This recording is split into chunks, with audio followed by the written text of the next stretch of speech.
Number 2, want you to find the cosecant theta and secant theta if sine theta is negative 2/3 and cotangent theta is greater than 0.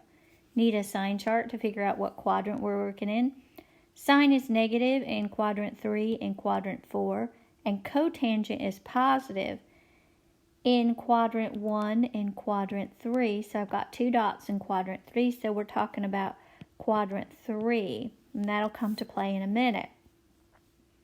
Now let's see, we need to find cosecant and secant. Okay, so let's use our, it says use identities. Let's use our Pythagorean identities. So we have sine squared theta plus cosine squared theta equals 1.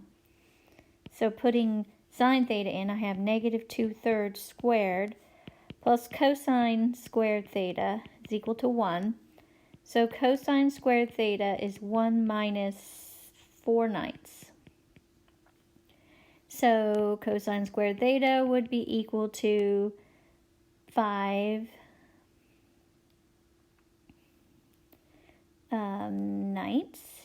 which means that cosine theta is equal to plus or minus the square root of 5/3.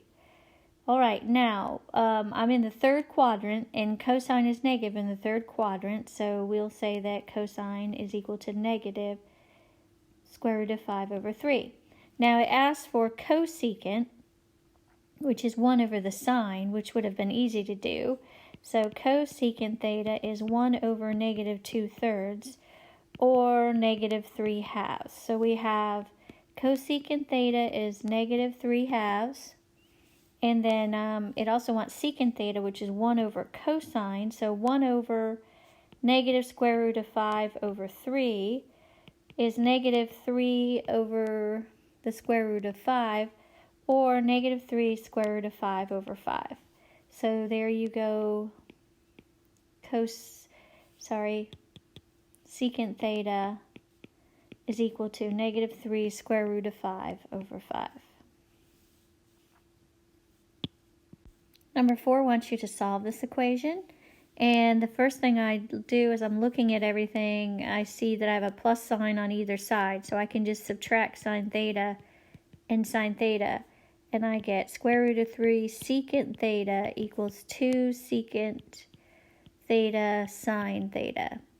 So this looks like I'm going to factor. So I get everything on the same side. So 2 secant theta sine theta minus square root of 3 secant theta would be equal to 0. And so let's factor out a secant theta. That's what's in both. So I get 2 sine theta minus the square root of 3 equals 0. So I have secant theta equals 0, and that's never. So that one wipes out. And so then I have 2 sine theta is square root of 3, or sine theta is the square root of 3/2.